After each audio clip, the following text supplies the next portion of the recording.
First assistant under Shane Waldron has been hired. According to Tom Pelissero, the Bears have hired Kerry Joseph as their next quarterback coach. I am a big fan of this addition. The former player and very successful coach in a short period of time comes to the Chicago Bears staff to help elevate the quarterback position, whoever that may be next season. Hello, everyone, and welcome back to this Friday's episode of Just Another Year Chicago. My name is Nick Rohde, and as always, thank you for tuning in. The more I learn about Kerry Joseph, the signing is bigger than many think, especially his work over the last couple seasons with the Seahawks. Before I get into more on Kerry Joseph, if you're excited how the Chicago Bears offseason is going so far, make sure to smash that like button on this video and comment what you're looking forward to in the upcoming offseason.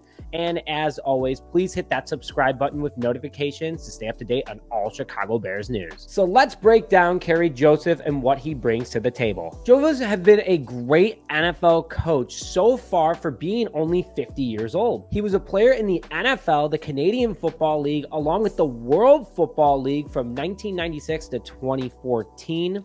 Not a Hall of Fame career in the NFL, but he was very effective and popular worldwide, known for playing in different types of schemes, different types of leagues, and being able to adapt quickly. And that is something that I want you guys to think about, especially in today's modern NFL. All that experience helped him become a great coach because of the fact that he's able to work the player's strengths since he was a player for so long in so many different situations and understands the pressures of what it's like to change and how to fully adapt that player to the scheme as soon as possible. So quickly about him and what he has done as a coach. He was a part of the Saints in 2014 as a training camp intern, which then he went to McNeese State, where he became the co-offensive coordinator and wide receivers coach for a few years.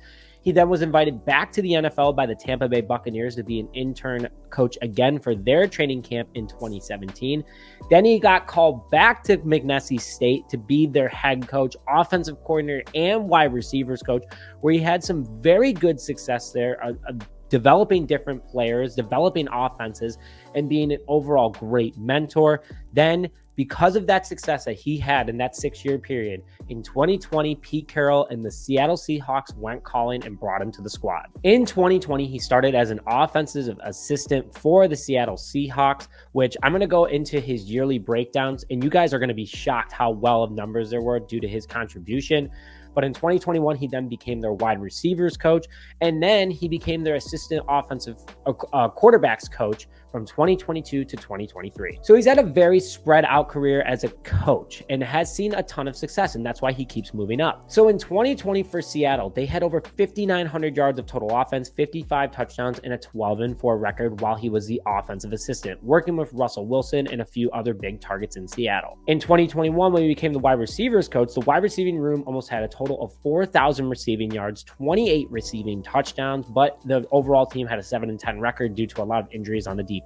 In 2022, working a little bit closer with Shane Waldron, the passing yards as the assistant quarterbacks coach, the passing yards for the Seattle Seahawks was over 4,200 passing yards for Geno Smith, a complete breakout year for him, and that's what got him a big contract and also broke him out of his bad habits, along with 30 passing touchdowns, 11 interceptions, and a 9-8 record. In 2023, he had over 4,100 passing yards total with 27 passing touchdowns, 11 interceptions, and another 9-8 record, and almost made a playoff push. I mean, look what he did as an assistant. He helped develop guys, he helped develop offenses, worked the players' strengths, and he is able to work well with these guys and has had great relationships according to sources. He was a huge part of unlocking Geno Smith, could be huge for this team as a whole, and very excited, but put your thoughts in the comment section below. But with that, thank you as always for tuning in this episode of Just Another Year Chicago. My name is Nick Rohde, and as always, bear down, baby.